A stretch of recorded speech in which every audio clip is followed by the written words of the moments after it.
नमस्कार मित्रांनो, आयुर्वेदा मराठीमध्ये तुमचं पुनश्च एकदा स्वागत आहे. आजचा व्हिडिओ तुमचा जास्त वेळ न घेता, कारण आता वेळच तुमच्यासाठी खूप जास्त इम्पॉर्टंट आहे. एक एक घंटा, एक एक दिवस खूप जास्त इम्पॉर्टंट आहे. त्यामुळे कमीत कमी वेळामध्ये तुम्हाला ड्रेस कोड काय राहणार आहे, कोणत्या गोष्टी तुम्हाला घेऊन जायचे सोबत, कोणत्या गोष्टी घेऊन नाही जायचं, या सर्वबाबत हा व्हिडिओ बनवणार आहे. कारण ती छोटीशी चूक आपल्याला 10 ते 15 मिनटं एक्झाम हॉलच्या बाहेर उभा करू शकते. ठीक आहे. हे पत्र 2018ला आलेलं आहे आणि त्या दिवशीपासून हे सर्व नियम फॉलो केल्या जात आहेत. आता पाहूया आपण नियम काय काय. पहिले तर आपण मेल स्टुडंटसाठी पाहूया की कोणकोणते त्यांना ड्रेस कोड आहे, कोणकोणते शर्ट्स, टी शर्ट्स, पॅन्ट त्यांना घालता येतील. तर पहिला पॉईंट इथे दिला आहे, अर्ध्या बाहीची शर्ट म्हणजे हाफ स्लीव शर्ट घालू शकता तुम्ही किंवा हाफ स्लीवचे टी शर्ट घालू शकता तुम्ही. आणि तुम्हाला शॉर्ट्स घालून जाता येणार नाही आहे, तुम्हाला फुल पॅन्टच घालून जायचं आहे. नाईट पॅन्ट असेल तुमच्याकडे, फ्लेक्झिबल असेल, ती अतिउत्तम राहील, किंवा तुम्ही जीन्सही घालू शकता. ठीक आहे. परंतु 3 घंटे तुम्हाला एकदम कम्फर्टेबल राहायचं असेल तर नाईट पॅन्ट खूप चांगला ऑप्शन आहे. आणि हाफ स्लीवचं टी शर्ट घाला, शर्ट घाला, तुमची मर्जी आहे. परंतु तुम्ही जर टी शर्ट घातलं तर मोस्ट कम्फर्टेबल राहील तुम्हाला सुद्धा. ठीक आहे. पहिला पॉईंट कळाला. पहिल्या पॉईंटमध्ये आपल्याला शर्ट हाफ स्लीवचं हवं, टी शर्ट हाफ स्लीवचं हवं आणि पॅन्ट फुल हवी, शॉर्ट्स नसावी, 3/4 नसावी. त्यानंतर शर्टाला छोटे बटन असावेत. आपण जे शर्ट घालून जातो त्याला एकदम डिझाईन वगैरे मोठे बटन असं काही नसून आपल्याला एक्झाम द्यायला जायचं आहे, तिथं फॅशन शो नाही करायचं जाऊन. त्याच्यानंतर नक्षीदार बटन नसावेत म्हणजे डिझाईनवाले. अंगठी नसायला पाहिजे हातामध्ये. गळ्यामध्ये कोणतीही साखळी नसली पाहिजे. कोणतेही दागिने तुमच्या हातात, कानात कुठेच नसले पाहिजे. त्यानंतर घड्याळ तुम्हाला घेऊन जाता येणार नाही. मोबाईल तुम्हाला बाहेर ठेवावं लागणार आहे.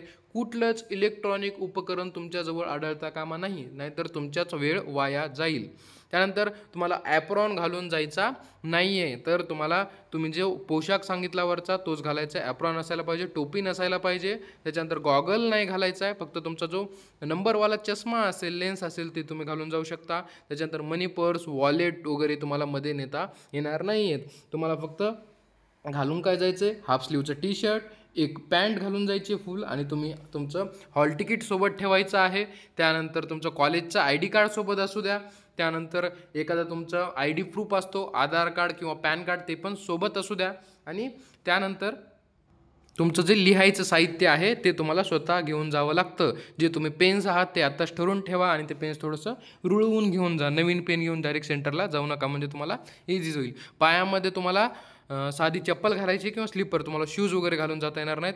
बहुतेक सेंटरवरती काय करतात की तुमचे जे शूज आहेत किंवा चप्पल आहेत ते बाहेरच काढून घेतात. तुम्हाला सॉक्स, बूटमध्ये घेऊन जाऊ देणार नाही आहेत. तरी तुमच्या सेंटरला मध्ये घेऊन जाऊ देणार असतील तर तुम्ही फक्त स्लीपर किंवा साधी चप्पल यूज करू शकता. ठीक आहे. हे सर्व मेलसाठी रिस्ट्रिक्शन झाले, नियम झाले, याचाच उपयोग करायचा मित्रांनो. याचा तुम्हाला पर्सनली मी सांगतोय की मलासुद्धा माहीत नव्हतं की हाफ स्लीवचे शर्ट चालतात फक्त, म्हणून मी फुल स्लीवचं शर्ट घालून गेलो होतं. तर मला एक्झाम हॉलच्या बाहेर 15 ते 20 मिनटं मला उभं केलेलं होतं. पेपरच्या आधी जो वेळ असतो त्यांचा तिथे बसण्याचा, माझा MCQचे 5 ते 10 मिनटं पहिलेच गेलेले होते. त्यामुळे काय होतं की तुमचा पेपरवरती याचा वाईट परिणाम होऊ शकतो. त्यामुळे तुम्ही हाफ स्लीवचं शर्ट आणि त्यानंतर फुल पॅन्ट घाला. ठीक आहे. त्यानंतर आता पुढचं पाहूया. पुढे आता फिमेल स्टुडंटसाठी, विद्यार्थिनींसाठी काय काय येते नियम आहेत. कारण खूप जणांना वाटतं आपल्या वेगवेगळ्या कपडे आहेत, शर्ट घालावं, सलवार कमीज घालावा. इथे नियमानुसार काय काय आहे ते पाहूया आपण आता. अर्ध्या बाहीचे शर्ट म्हणजे हाफ स्लीवचे तुम्ही शर्ट घालू शकता किंवा हाफ स्लीवचे टी शर्ट तुम्ही घालू शकता, किंवा साडीही घालू शकता किंवा सलवार कमीजही घालू शकता. बघा काय काय म्हणलं मी, हाफ स्लीवचं शर्ट, हाफ स्लीवचं टी शर्ट. त्यानंतर तुम्ही फुल पॅन्ट घालायची, शॉर्ट्स घालायची नाही आहे, 3/4 घालायची नाही आहे. फुल पॅन्ट तुम्ही घालायला हवी. मुलांसारखी नाईट पॅन्ट असेल तरीही चालेल, साडीही चालते. आणि सलवार कमीज असेल एकदम सिम्पल, फिक्या कलरचं पाहिजे.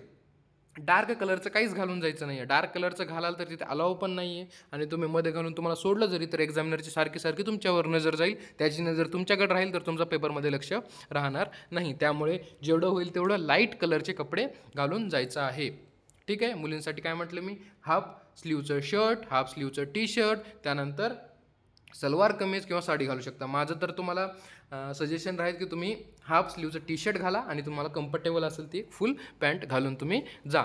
ठीक आहे. त्याच्यानंतर दुसरं काय म्हणजे शर्ट घालताय, टी शर्ट घालताय, त्याला एकदम छोटे छोटे बटन असावीत, डिझाईन नसायला पाहिजे अति डिझाईन, किंवा तुम्ही शर्ट घेतलं आणि त्याच्यावर वेगवेगळे सिम्बॉल लिहिलेले, ते लिहिले ते चालणार नाही. एकदम सिम्पल लाईट कलरचं शर्ट, टी शर्ट आणि पॅन्ट असायला हवी.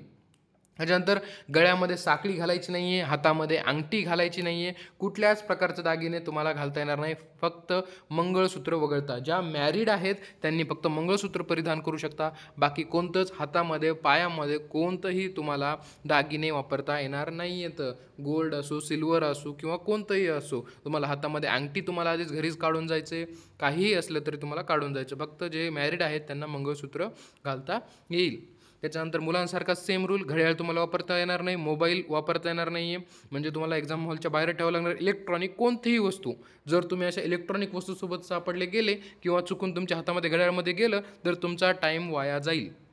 ठीक आहे. ॲप्रॉन घालायचं नाहीच आहे. आणि मेन म्हणजे मुलींच्या बांगड्या घालून जातात काही जण, त्या बांगड्यासुद्धा घालायच्या नाही आहेत. तिथे गेल्यानंतर पुन्हा बाजूला काढतात लाईनमधून, बांगड्या काढायला लावतात, त्याच्यामध्ये पुन्हा तुम्हाला वेळ लागू शकतो, तुमच्या मानसिकतेवर परिणाम होऊ शकतो. अंगठी बाजूला काढायची आहे. त्याच्यानंतर पिन वगैरे असेल, त्याच्यानंतर चेन, हार गळ्यामधला, हँडबॅग असतं काही जणांच्या, छोट्या पर्स असतात, मनी पर्स असतात, काही जणांना वाटतं पैसे बाहेर कसं सोडू, त्यामुळे लिमिटेड पैसे घेऊन जा आणि तुमच्या बॅगमध्ये सर्व ठेवून द्या व्यवस्थित. ठीक आहे. पायामध्ये चप्पल किंवा स्लीपर घालायची आहे. ते सर्व मुलांसारखं झालं. चप्पल आणि स्लीपर घालायची, तुम्हाला शूज वगैरे नेता येणार नाही, सॉक्स नेता येणार नाहीत. कळालं. मुलांसाठी आणि मुलींसाठी तुम्हाला दोघांनाही एक सजेशन देतो की तुमचा पोशाख असा ठेवा, हाफ स्लीवचं टी शर्ट घ्या एक फिकं, आणि तुम्हाला कम्फर्टेबल असते ती फुल पॅन्ट घालायची. शॉर्ट्स घालून कोणी जाऊ नका, तिथे स्टाईल मारू नका. तुम्हाला पेपर लिहायला जायचं, जेवढं शांत होऊन जेवढं लाईट कलरचं घालून जाता येईल तेवढं ठीक आहे. ठीक आहे. आणखी सर्वात महत्त्वाचा पॉईंट खालचा, धार्मिक परंपरेशी संबंधित अल्पसंख्यक म्हणजे जे मायनॉरिटी आहेत त्यांनी महाविद्यालयानेसुद्धा परीक्षा कालावधीत परीक्षा केंद्रावरील पहिरावाबाबत उक्त उल्लेखीयप्रमाणे नियम पाळणे बंधनकारक आहे. म्हणजे जे मायनॉरिटी आहेत त्यांनीसुद्धा हे वरचे नियम दिलेत, ते कॉलेजच्या जेव्हा परीक्षेचा वेळ आहे त्या काळामध्ये हे सर्व नियम त्यांनी फॉलो करायचेच आहेत. त्यामुळे वेगवेगळ्या मायनॉरिटी किंवा मेजॉरिटीसाठी वेगळे रूल नाही आहेत, सर्वांसाठी सेमच रूल आहेत.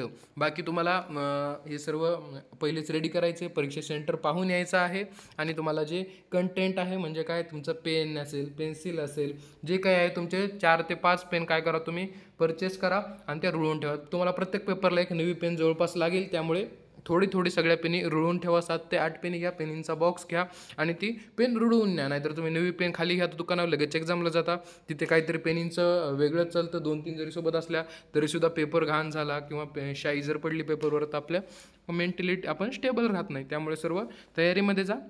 आणखी काही इश्यू असेल तर कमेंटमध्ये सांगा, आपण आणखी त्यावर तुम्हाला सोल्युशन देऊ शकतो. ठीक आहे. Thank you very much. All the best. पेपरसाठी सर्वांना अभ्यास करत राहा. तुम्ही मेहनत केली तर तुम्हाला त्याचा फळ नक्कीच मिळणार आहे. पेपर हा सर्व ॲव्हरेज मुलं आहेत त्यांना पास करण्यासाठीच निघतो, त्यामुळे पेपर कसा निघेल, माझा अभ्यास कमी झाला असं विचार करायचा नाही आहे. आपल्या चॅनलवरती IMPचं सर्व लिस्ट अवेलेबल आहे. सर्व IMP टॉपिक्स पहा, तेवढे लवकर कवर करा. ब्ल्यू प्रिंटनुसारच पेपर येणार आहे, त्याचनुसार अभ्यास करा. ठीक आहे. आता 1 तास म्हणजे तुम्हाला खूप जास्त इम्पॉर्टंट आहे. तुमची एक सिस्टम 1-2 तासात संपायला हवी. ॲनाटॉमीची संस्कृत रिवाईज करत राहा. संस्कृतचा एक बॉक्स करा सगळ्या संधींचा, कोणत्या संधीत काय होतं आणि ते रिवाईज करत राहा. ठीक आहे. Thank you very much.